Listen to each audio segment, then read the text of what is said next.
আজ আমি তোমাদের শোনাবো দু ভাইয়ের গল্প, অরভিল রাইটস আর ইউলিভার রাইটস। এরা ইতিহাস বদলে দিয়েছে। সালটা 1870-এর দশক। 1870-এর দশকে আমেরিকার ওহাইও অঙ্গরাজ্যের ডেটন শহরে জন্ম নেন এই দুই ভাই।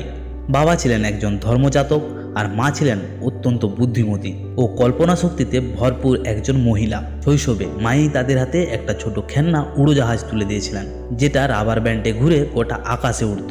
ভাবতে পারছো, সেই খেলনা থেকেই দুই ভাইয়ের মনে প্রথম জন্ম নিল আকাশে ওড়ার স্বপ্ন। শৈশব থেকেই তারা ছিল কৌতূহলী, বই পড়তে ভালোবাসত, যে কোনো যন্ত্রপাতি খুলে দেখতে ও ঠিক করতে খুব মজা পেত। বড় হয়ে তারা একটা সাইকেলের দোকান খুলল। সেখানে শুধু সাইকেল বিক্রিই নয়, নিজেরাই সাইকেল তৈরি ও মেরামত করত। আর সেখান থেকেই তারা শিখে গেল কিভাবে মেশিন কাজ করে, কিভাবে ভারসাম্য রক্ষা করতে হয়। কিন্তু তাদের স্বপ্ন ছিল সাইকেল নয়, আকাশকে জয় করার। তখন পৃথিবীতে অনেকেই ওড়ার চেষ্টা করছে, কিন্তু সবাই ব্যর্থ হচ্ছে। কেউ বলতো মানুষের পক্ষে ওড়া অসম্ভব। পত্রিকায় মজা করে লেখা হতো মানুষের উড়ো জাহাজ কখনোই হবে না। কিন্তু রাইট ব্রাদার্স বিশ্বাস করত অসম্ভব বলে কিছুই নেই। তারা পাখিদের ঘন্টার পর ঘন্টা পর্যবেক্ষণ করত, কিভাবে পাখিরা পাখা নেড়ে ভারসাম্য রাখে, কিভাবেই বা আকাশে ভেসে থাকে। তারপর সেই ধারণাকে কাজে লাগিয়ে তৈরি করতে লাগলো ওড়ার যন্ত্র। দিনের পর দিন, মাসের পর মাস তারা চেষ্টা চালিয়ে গেল। তাদের বানানো অনেক মডেলই ভেঙে পড়তো, অনেকবার আঘাতও পেয়েছেন তারা। চারপাশের মানুষ তাদের নিয়ে হাসাহাসি করত, বলতো এই দুই ভাই পাগল।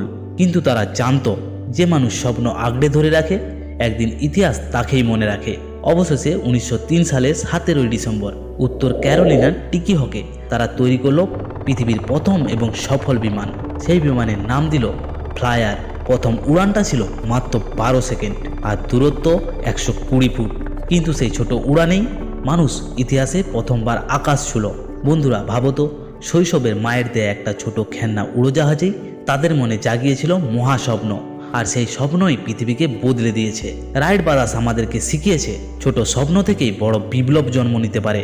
ব্যর্থতা কোনো শেষ নয়, বরং নতুন শুরুর ধাপ। মানুষের সীমা তখনই ভাঙে যখন সে নিজের স্বপ্নে বিশ্বাস করে।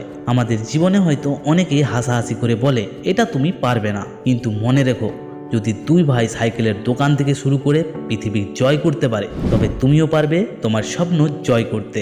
তাহলে প্রশ্ন একটাই, তুমি কি প্রস্তুত তোমার নিজের আকাশকে জয় করার জন্য? মনে রেখো, আকাশ কোনো সীমা নয়, এটা কেবল শুরু। তো আজ থেকেই তুমি শুরু করো তোমার আকাশ ছোঁয়ার স্বপ্নকে পূরণ করার জন্য।